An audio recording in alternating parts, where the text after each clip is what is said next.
तर आता पृथ्वीराज आणि निखिल यांनी ही बिझनेसची टेस्ट घेतलेली आहे आणि तुम्ही बघू शकता की खूप सिन्सिअर डेडिकेटेड पद्धतीने ही टेस्ट त्यांनी घेतली आहे। या टेस्टचे रिझल्ट पण आलेले आहेत इथं। यांच्या बिझनेसची एक 5 वर्षाची जर्नी बनलेली आहे की त्यांना ज्या रेटनं हा बिझनेस पुढे घेऊन जायचा आहे तर त्याच्यात त्यांनी इयर 1 मध्ये काय करायचंय, जसं फायनान्शियल आणि ऑपरेशन्स रिपोर्टिंग MIS ह्याच्यावरती त्यांनी टॉप फोकस द्यायला पाहिजे असं आलेलं आहे।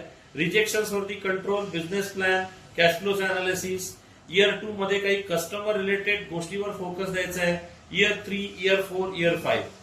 आणि याच्याच बरोबर या बिझनेसचं आपण एक रिझल्ट पण आपण काढलेले आहेत, ज्याच्यामध्ये रडार चार्ट वरती ह्या बिझनेसचा रिझल्ट पण आलेला आहे की हा बिझनेस आणि त्याची ओव्हरऑल मॅच्युरिटी ही कशी आहे। तर साधारण त्यांचा 76% स्कोर आलेला आहे on all 5 parameters, sales, marketing, operations, design, financial management, strategic, आणि एक डिटेल रडार चार्ट पण आलेला आहे ज्याच्यामध्ये बऱ्यापैकी डिटेल सगळा स्कोरिंग पण आलेला आहे, अराउंड 76%।